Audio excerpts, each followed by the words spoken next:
learn from your throne of grace. Father, we ask, oh God, that as we speak and exhort each other, Father, we ask that you speak to us, speak through us as well, Lord, in Jesus' name, I pray. Amen. Amen. Amen. Right, as usual, we only have 28 days. Pastor Olu, please give me sharing right. Yep. Thank you. Coming up. Okay. Hold on a second.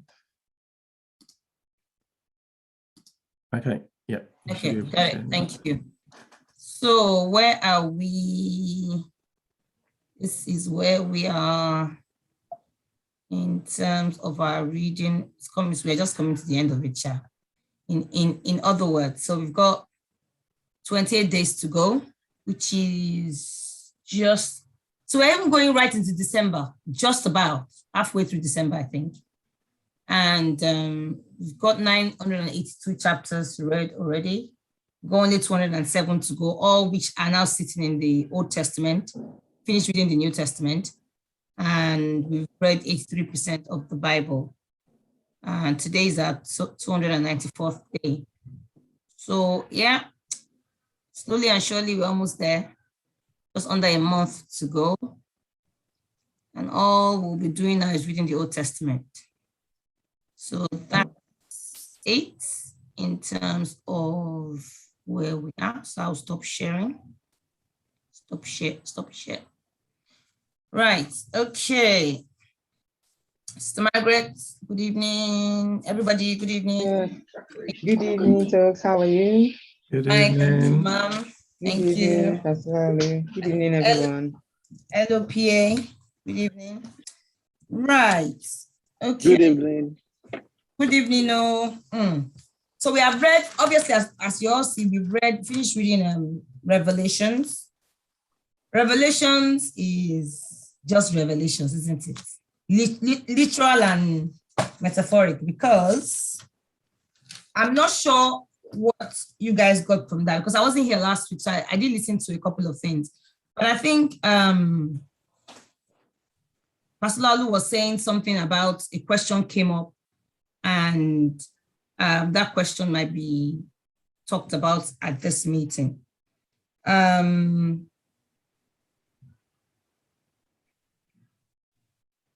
I picked something from Revelations, is it 19? No, Revelations 21. Now, this is not, okay, maybe this looks like a joke, but Revelations 21, right? Hold on, let me be sure I know what I'm saying before I start talking. Let me open this Revelations 21. I think it's just something that I noticed though, so I'm not even trying to look like I have read. But Revelation 21 made something very sort of, first of all, Jesus had 12 disciples. There are 12 tribes of Jacob.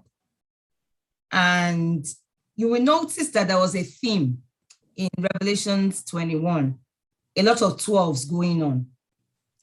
And then at some point, I said there's a 12,000. Where was it? I said 12,000. I said, so verse 13 of Revelations 21 says there were 3 gates on the east, 3 on the north, 3 on the south, 3 on the west. The wall of the city had 12 foundations, and on them were names of the 12 apostles of the Lamb.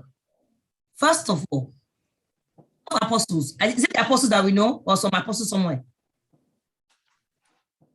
Yep, so it's the apostles that we know, so the apostles of the Lamb.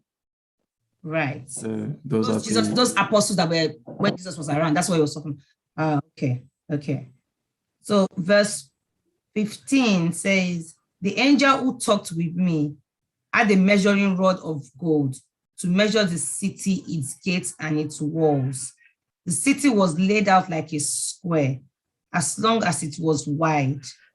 He measured the city with a rod and found it to be 12,000 stadia. What is a stadia? Sorry. Kilometers, miles. Oh, okay. Yeah, that's about, I think there's in my Bible, it says about 3,000 and something miles, about 3,600 miles, something like that. Right. So, yeah. And then 17 says the angel measured the wall using human measurement, and it was 144 cubits. Basically, for all the rest, for all the pastors in the house, what is this constant reference to 12? Do we take it seriously, or is just pure coincidence?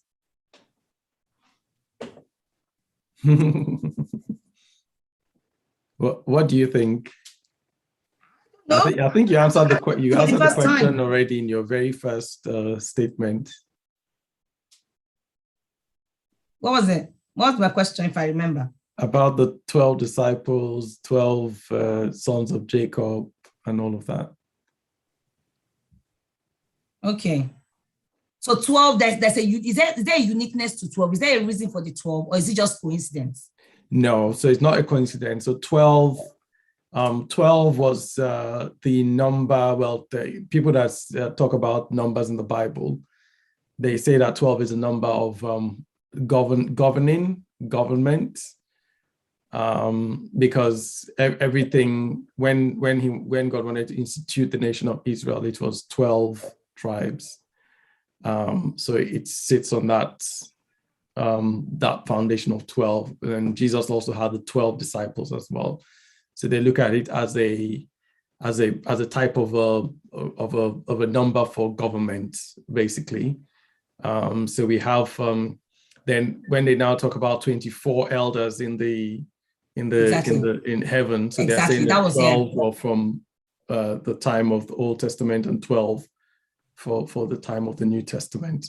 So so that 12 was like the number that made up the government. So I mean, I guess if you look at it in modern times, it'd be like the constituencies. There were 12, and you had to have a quorum of 12 to do any form of national business, so to speak.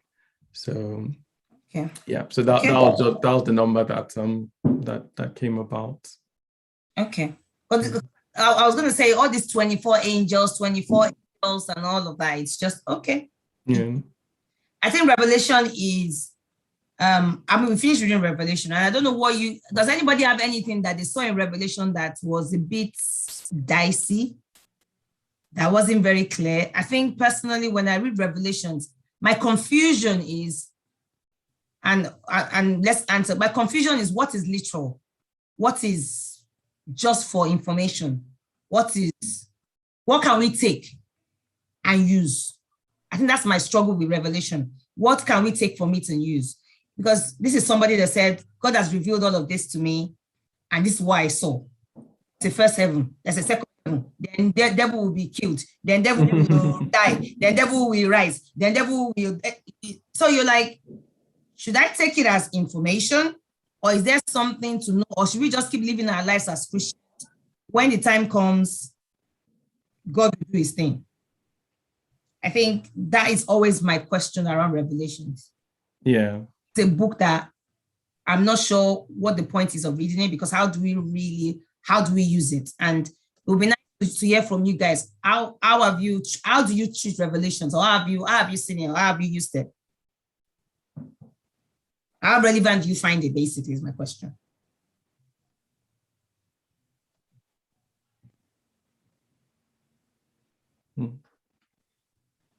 I was gonna go first. I mean, my struggle is the same as yours, as in it's a lot of it seems like it's so metaphorical that like I'm okay, what is literal? I mean, I get the general gist of it, and it's call for telling us things that will happen and preparedness and all of that. But like you said, I don't know.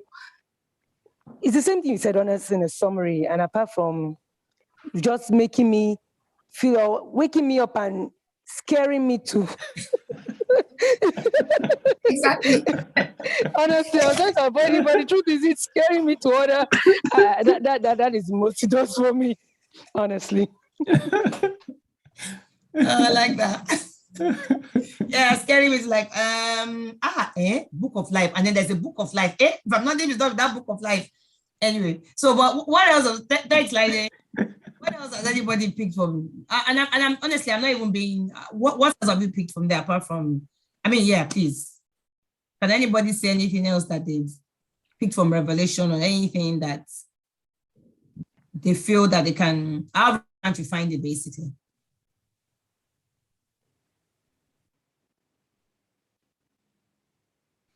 I like where everybody's quiet. Like, well. Yeah, now you can't be scared. Revelation. The revelation effect. Everybody is quiet. Right. Jasmine, Margaret, PA, Tunde, do you have anything on the book Jasmine, of Revelation? what do you think, Mr. Margaret? How do you find Revelation in terms of relevance?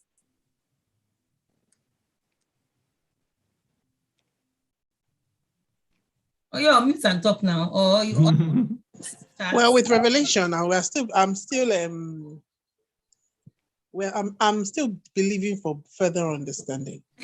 Even because even when it's taught with, discussed, it's almost as over time I realized it almost became that part of the Bible that people sort of stay away from, except it's mentioned, so to speak. But I just believe there's more understanding that I can get from it, and I'll continue to believe for it. I'm not there yet, but I'm still believing that there's some things there that I need to decode. That's how I feel. I feel it's a coded book. Jasmine, we're in the same WhatsApp group. I feel that it's coded as well. I'm like, Mr. John, please, you're just confused us with this, your revelation. I saw this, they told me that, the angel told me this, then the angel told me that, don't worship me, worship God. And nah. Yes, I'll keep trying. I believe there's something there. I have a friend who's just gone to Bible school, and I was saying to her, when you guys do Revelation, she should tell me what new thing she sees that she's not seen before. So I'm looking forward to that feedback myself. That's good. If we're still here, please share the feedback. I will. He's doing it in Kebbi State, so those very deep places. That looks like a place, because it looks like that's like the kind of place where John was when they exactly. Yeah, exactly. It wasn't. John was definitely not in Lagos. He wasn't in Lagos. He wasn't in Ibadan. He wasn't in London. He wasn't in New York. He definitely wasn't in Toronto. So he was in some village, because that revelation, you need some serious. Kebbi, yes. Please share the revelation from Kebbi. I beg you. I certainly will. I'm looking forward to it. I will. Yes. So I think like everybody, I think Revelation has got that I think Revelation, read it 20,000 times, you get 20,000 things. It's very easy to and I'm sure it's just not there. I don't believe Revelation is there just to be there. I think there must be a reason why it is there, and the reason is for it to scare us. I hope not. But so, what I would say about the book of Revelation, I think, first of all, in approaching the book of Revelation, we already have a mental barrier because of how it was portrayed to us, from our early days. The book of Revelation was always a book of to scare you, to talk about hell, to talk about 666, to talk about the dragon and all of those things. So that's what has been portrayed about the book of Revelation. And so that creates a mental block. And, just like you guys as well, I always had that mental block about the book of Revelation until I listened to a lady, I think she's called Marilyn Hickey, and she does a lot of Bible studies and everything. And then she did a study on the book of Revelation and, just broke it down and said, look, God is trying to show us a picture of something from different angles. So from the way she did the study of the book, she said, if you look at it, it's almost as if he's saying the same thing, but in different ways. And she was saying that one view of the book of Revelation was John looking at it from earth. And then another view is him looking at it from heaven. And I think she mentioned a third view as well. So, so she broke it down in different ways. And then it just, it disabused my mind, opened up my mind to say, okay, let me go back and read this book. Now, the key to Revelation is actually found in chapter 1. If you read chapter 1 over and over again, you will get Revelation. Because first of all, it's the only book that promises us that if we read it, we'll be blessed. So can you imagine that that's the book that everybody runs away from? That's interesting. So who is making us run away? Is it God or is it somebody else? Because that is the only book of the Bible that says, blessed is the person that reads this book. Yeah. So it actually promises you a blessing for reading the prophecy. But we all run away from it because we hear of the scary things. So that's one part of it. The second key that you find in chapter 1 as well is that John said that God sent his angel to signify the things in this book. And what it means to signify is talking about sign language. So a lot of the book of Revelation is not literal. It's all sign language. It's figurative. So when you hear about the dragon is not a literal dragon. When you hear about the Babylon or the prostitute, it's not a literal prostitute. And you see some of the explanation breaking down what those things actually mean. The dragon, so a beast is also exactly, not a the real beast is not a literal Okay. beast. Yeah, so so there's a lot of sign language like that.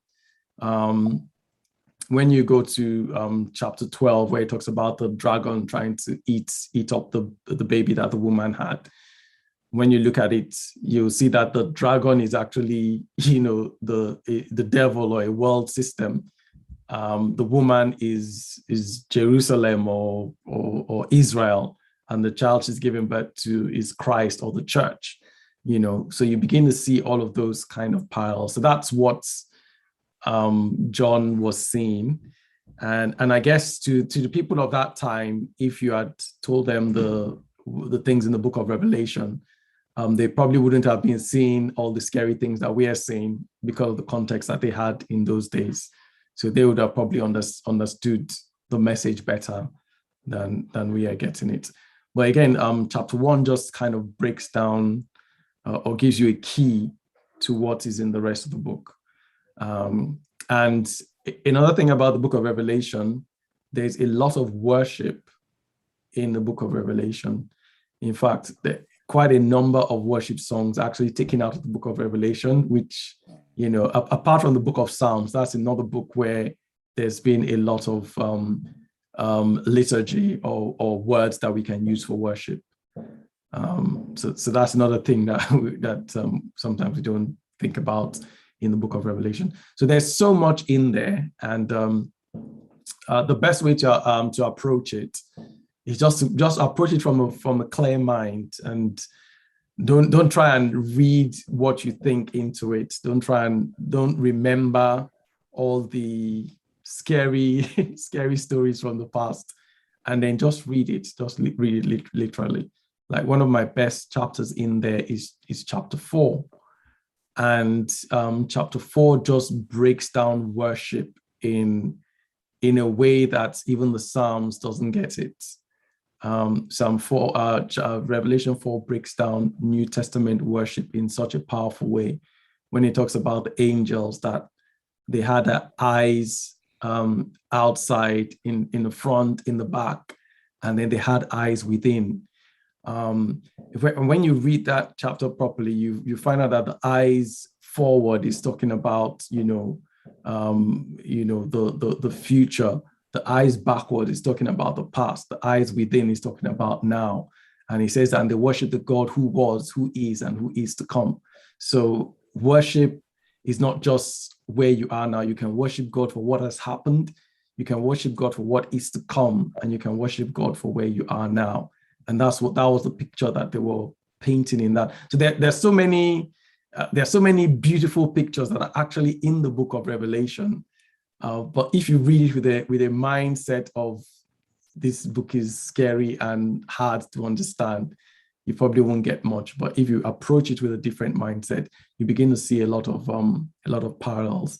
So something that I saw in chapter 18, again, this was, again, I remember reading a book that says if you want to cast out demons, just read Revelations 18 aloud, and demons don't like it, they will run away.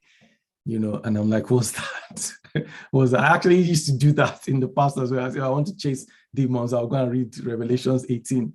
But again, that it's the Revelations 18 is not about exorcism. It's not about trying to get rid of demons. It's telling you more about a world system that God judges. And Babylon is just a world system. And one of the things that really struck me in Revelations 18 this time around, as I was reading it, it says that the merchants of the earth, they became rich through the delicacies that Babylon had. And then I'm wondering, what does that mean, that they became rich through the delicacies? But the word delicacies there means the desires that Babylon had. And so the merchants became rich because they pursued their desire, or they pursued a worldly desire, or they pursued the desire of Babylon. And that just struck home for me so much, because I've been listening to a lot of motivational stuff and success, whatever. And one of the things that you find when you go to a success seminar is that, oh, you must desire it. You must desire it. I don't know if you guys have ever heard that. Yeah. But that is exactly what the Bible is saying in the book of Revelation. Babylon, or the world system, will tell you what to desire. And if you pursue it, you become rich. But that kind of desire is not the desire that comes from God. So the desires of the world can make you rich. But again, God's system is that we desire what he promises and not what the world promises. So again, you find that in the book of Revelation, that the world became rich through following their desire, through following their success principles, in quotes. That has nothing to do with casting out a demon, basically. But it's all there. When you begin to read it with a different kind of mindset, and just ask God for understanding. What are you actually saying here? And know that it is sign language. It is not literal. When you understand that it's sign language, then you can begin to ask the question, Holy Spirit, what does this sign actually mean? What does that sign mean? And then he begins to breathe understanding on you as you read through the book. Okay. Thank you, Pastor Dalu. So basically, Revelation is the sign. Okay, the words should not be taken too literal. And I look at Revelation 22, for example, right? So verse 3 says, no longer will there be any curse. So that's interesting. That's who doesn't want to live in a world where there will be no curse? So that's like, yay. So the throne of God and of the Lamb will be in the city. So you're like, the throne of God and the Lamb will be in the city. Okay. And his servants will serve him. Okay, I'm assuming that we are the servants, yeah? That's my assumption. His face and his name will be on their foreheads. See why I say that this revelation why would their name be on their foreheads? Okay, right. There will be no more nights. They will not need the light of a lamp or the light of the sun, for the Lord God will give them light, and they will reign forever and ever. Who is the they? That's us, right? Yeah, that's okay. The yeah, that's us. Yeah. So it said, the angel said to me, these words are trustworthy and true. And I guess Revelation 22 tried to wrap it up a little bit, but yeah, okay. Yeah, I think it's fine. We'll just take it, figure it. Yeah, okay. We'll keep reading and God will talk to us. I think that's a very good way to look at it. You don't want a tattoo on your forehead. I'm just like Revelations, man. Uncle Paul, how do you ever interpret Revelations? How relevant do you find Revelations? Book of Revelations. I have to pick on you since I have the mic.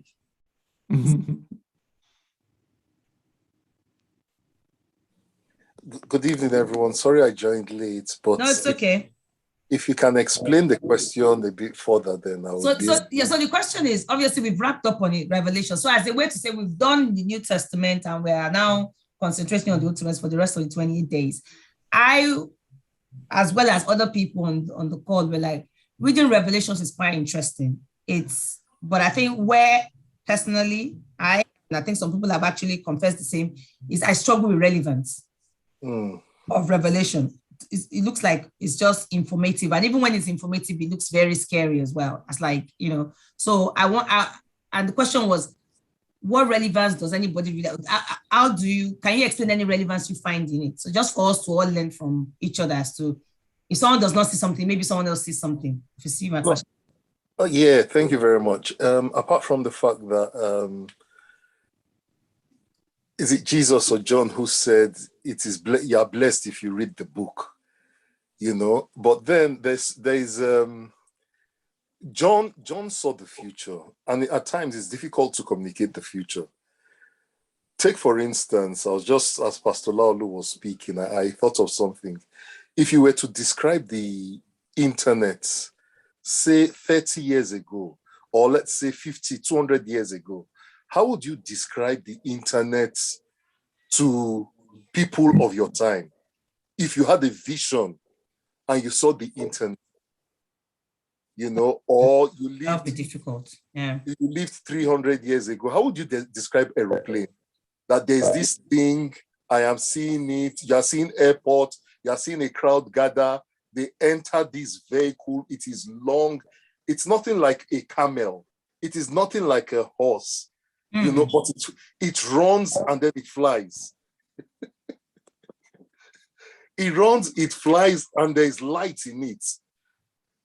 But then the light is not the order of candles or lanterns. I like that. You understand? It's not like a lantern, but it's in a, you're now trying to describe what you're seeing, which is real to you at the time you saw it. But then you're trying to communicate it to the people of your time. But now, if we are to describe, and we even have a name for it, then there was no name for a lot of things that God or Jesus showed John. So he had to use, what's the word now? He had to use things that people of his time could relate to. You get my point? You have to use things that people of his time could relate to. Now we are relatively in an advantaged position because we are kind of living in the time that he's talking about. Don't forget that this same John, a lot of the things that he wrote about, he is saying you saw heaven, you saw angels bowing down, and then you that we try to kill, you refuse to die. We banished you to an isle. You are now just seeing things and you are writing things. So I believe that even in his time, people would have found it difficult to even receive his message. He said, a letter to this church, a letter to this church. And the people of their time, they were wondering that this John, will you not keep quiet? It's just like you have this odd prophet in our time that is always like thinking of things that he sees. And God has shown me another thing. And God has shown. And then the popular pastors of his time are not even inviting him to conferences. And you're just in this remote place. You have coverage. So I believe that those were the challenges that John also had in his time. But he knew and he believed what he saw. So he documented it because he was instructed to document it. And if you relate some of the things that he wrote to what Daniel had written and to what some of the prophets had written, and you study them in parallel, you realize that, yes, these are things. Because if you look at it, just like I gave the aeroplane illustration, some of these things are difficult. You see something, it's ugly, like a dragon. How else can you describe a vision of the devil in today's terminology? Forget there were no movies, there was no Hollywood to describe any of these things. So you just had to use your imagination to communicate what the Lord had shown him. He could relate to angels. We can relate to angels, but some of the things that he was also communicating. How do you communicate the commerce of today? At that time, close to close to 2,000 years ago. How do you communicate today's commerce? Do you understand? E-shopping, e-commerce, and all the those are things that are difficult to communicate. So if now me going back into the book of Revelations to read with this kind of mindset, I'll also be, as I'm reading, I'll be praying, God, what's John? Or what were you trying to communicate through John? What does this symbolism mean? What was it? How do I relate it to his time? And how do I relate it to today? You understand? And I think that's because there's some that easy to understand. The letters to the church, worship. So chapter 1 to 5, pretty straightforward. Then by the time you enter chapter 6, then it becomes a different story. I agree. Oh wow, I like what you said. The tone starts changing, and then you start seeing a lot of symbols and things like that. But but I think it's a book that is good to read and read repeatedly, because the more you read it, every time you read the book of Revelations, God will speak to you. It might be either about worship, about the end time, about the reality of heaven. Do you understand? Because you also have a good description of heaven in the book of Revelation. Yes. You talk, what's that? We talked about where he described the city, and Pastor Olaolu was trying to give us the dimensions when he was going into that last week, and how beautiful the place is, streets of gold, and it talks of all the precious stones and things like that makes up heaven, and that's where we are going to, so I believe that it touches on a number of things, and it also gives us a hope of where we are going to. Can I stop now? I think I should stop now. Thank you very much. You know what? In fact, your first statement, the first statement you made, I think got it for me. Like, you're so right. 30 years ago, trying to explain, or how many 300 years ago, like you said, trying to explain aeroplane to anyone, the person will look stupid. You're so right. There's no way. So I've never seen it that way, that and it was clear from Revelations that he was saying it was revealed to me. So I'm saying something. If someone shows me something, I can only describe it the best way I can, the best way I know. Even as parents these days, sometimes you're trying to describe something to your children, or when you're trying to describe things like Proverbs, and you're like, and then the more you try to describe it, the almost complicated you are making it, because to them, the things you're using to describe it, they don't know. So I think that really makes a lot of sense, that he was doing that, knowing that that's what he understood from the pictures he was saying. So that's good. I'm good. That makes a lot of sense. So Mr. John, sorry, I didn't like you before, because I'm like, you are the one that knows what you are saying, because I don't know what they showed you and you are saying something else. I apologize to you, Mr. John in heaven, Reverend John, I apologize. Now I see how it can be difficult. So he was doing it the way he understood. Makes sense. I'm quiet. Anybody else that wants to say anything? I just want to thank Pastor Olaolu and Paul for speaking, because honestly, I see it so differently now, and I'm definitely going back to read it with a mind cleared, like Pastor Olaolu said, no deliver from power of darkness kind of background. I'm just going to go there and understand that, somebody is trying to describe, like Mr. Paul has said, that look, it's just made it easy for me to want to, I want to go back. Same. And I want to start over again, and I want to read over and over again with a clean mind and understanding that, look, it's not about trying to relate it to now. Go back, and do you understand? I'm just excited about going back. I'm going back to read it. Yeah. Thank you both. Yeah, thank you. Same. Yeah, same. I think it's got me more excited now. It's almost like an unveiling, and also trying to. I think one of the things you've done, the relevance of the thing you said actually, is the fact that sometimes we can only explain when God shows us something. Even sometimes when God shows you something, or shows, because it wasn't even, I think it was the angel, it wasn't even God that showed him. Wasn't it in Revelation 22? He said it was the angel. Remember, he then went and he was bowed to the angel. The angel was like, please, I beg. Don't bow to me. Now God you should bow to. So it was the angel that was revealing it to him. All those things. So, like you said, if someone sees something that looks like a beast, we just say beast. And then we now be like, what is, we've never seen a beast before. So anyway, thank you. I'm just, yeah, it's making a lot of sense to me now. So last week, I'm not sure, obviously I wasn't here. So what's this heaven and earth that was the discussion? Is this something that we still want to bring up, or?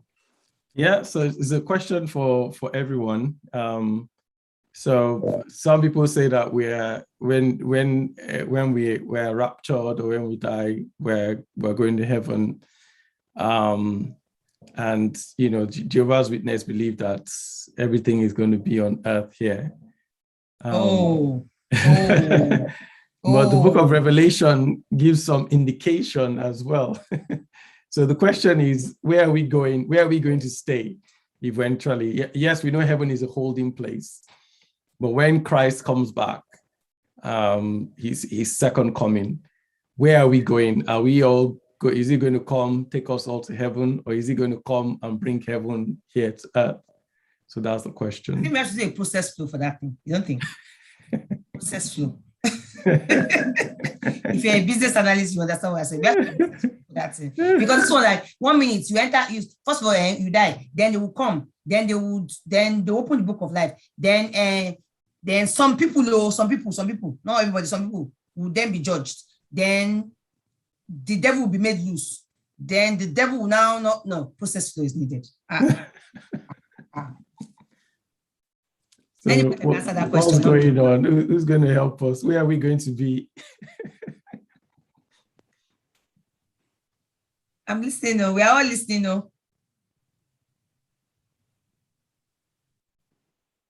We'll be with Jesus. That's the easiest way to put it, right? Yeah, the 1,000-year thing. Anyway, it's okay. Yeah. But we'll just go back again and read Revelations. And read it.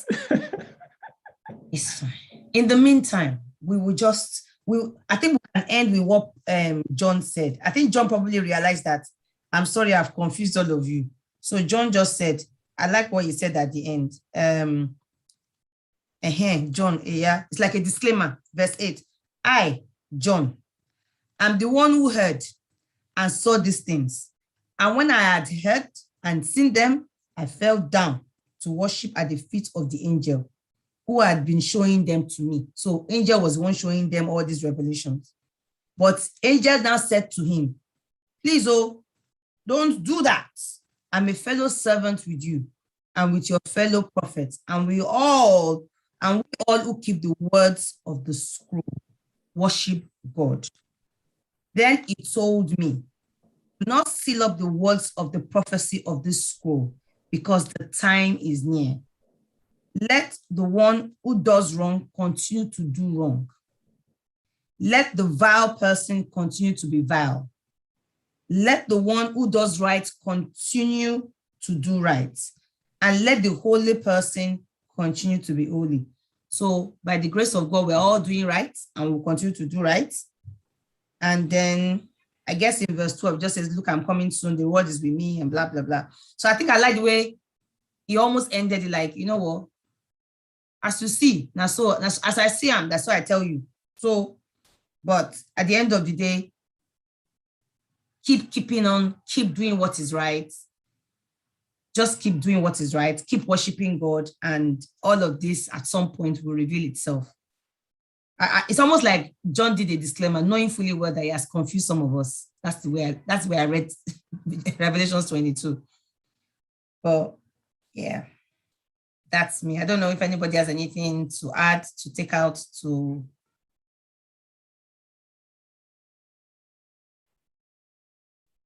Sorry, it's not. To verse 18. Of what? 22.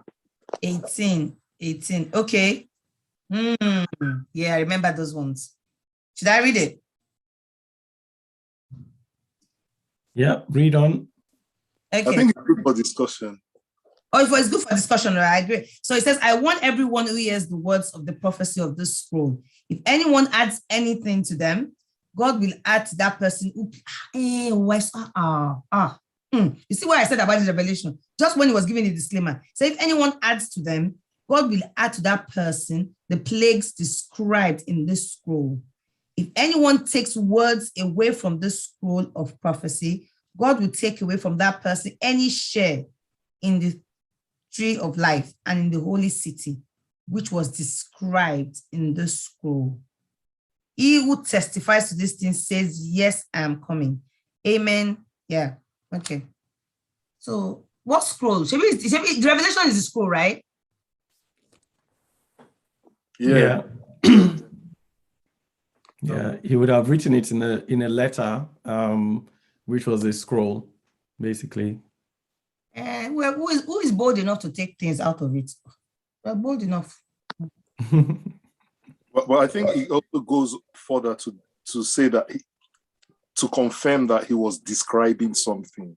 Yes. Yes. You understand? Yes. So he was describing what he was seeing. Yes. And because he was convinced of what he saw, he didn't want anyone to adulterate it. I agree.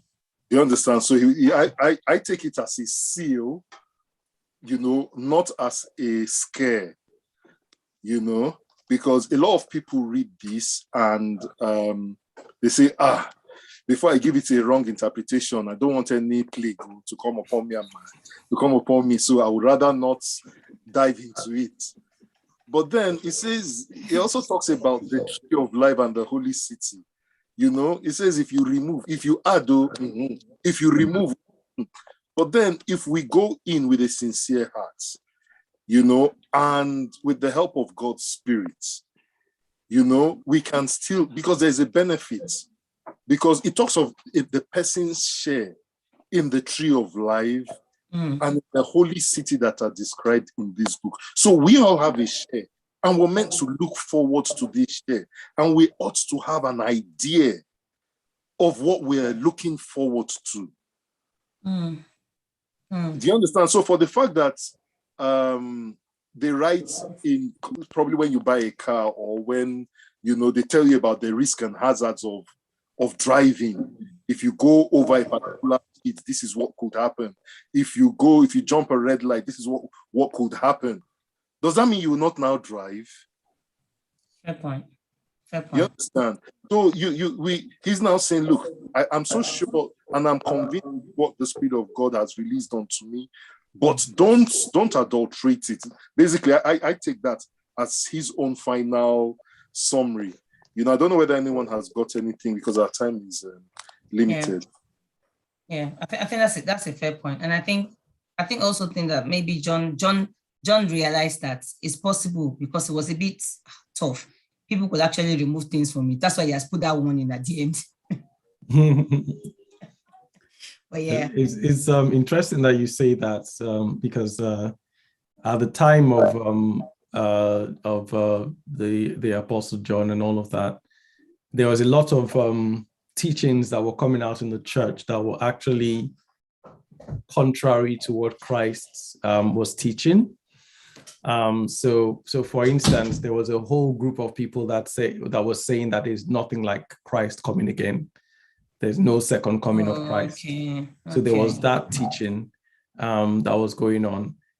When you read the chapters 2 and 3, he talked a lot about the Nicolaitans and some other people that held some funny doctrines. So there were a lot of people that were trying to put out doctrines that were not related to Christ at all, but they were trying to peddle them as doctrines of Christ as well. So I think that was also a warning to those type of people, because he when you read Revelations, it's very clear that there's a second coming, of Jesus Christ. So I guess that's that was really a warning to those kind of people that look, if you try and adulterate this, if you try and take out these things that we know are true or we believe to be true, then you'll be damaging this message and adding curses to yourself. So I guess it was a warning for those type of people as well. Yeah. So with these few words of ours, that we have shared tonight. Let's embrace revelations. Let's not be scared by it. That's all I'm going to say. It's a revelation. Noted with thanks. It's called revelation for a reason. A reason, exactly. I guess what I learned from tonight, though, on a serious note, is having an open mind to be revealed to, isn't it? When someone calls something a revelation, it's like almost when someone comes and says they want to give a prophecy, like, one day. Revelation. So anyway, okay, I'll stop talking. But yeah, I really think that we should embrace. I think if anything tonight is embrace revelation. Let's go with it with an open mind. And I really, really like Pastor Paul's illustration. Like, imagine someone trying to explain aeroplane to you 300-400 years ago, and they saw it. They'll use camel, and you'll be thinking camel is flying. Are you kidding right now? So yeah, thank you. Anybody else anything to say? We have 1 minute, and we can go and enjoy our evenings. And see you next week. Pastor Olaolu, any last words? No, thank you again, everyone. We're getting there. We're done with the New Testament. About 20 more days thereabouts to finishing everything. Well, thank you all so much. We're planning for next year again to do this next year. So keep your eyes open for more information. And anyone that you know that might be interested in being a part of this next year, please begin to talk to them, let them know that they can join us. So thank you all. Have a wonderful evening and a wonderful week ahead. Thank you. Thank you, Pastor Olaolu. Thank you so much. Thank you, Pastor Olaolu. Thank you, everyone. Bye. Right, thanks, Good one. everyone. Bye. Bye. Casey, Bye. we can see you. Thank you. I can see you too. Thank you very much. God bless you. Thank you, Pastor Pierre. Thank you, Bye, Mr. Paul. PA. Bye, Thank you. Casey. Thanks, guys. Have a good one. All right, bye. I think he had a problem with his With the sound, yes. sound. Yeah. Yeah. Problem with his sound. Okay. Awesome.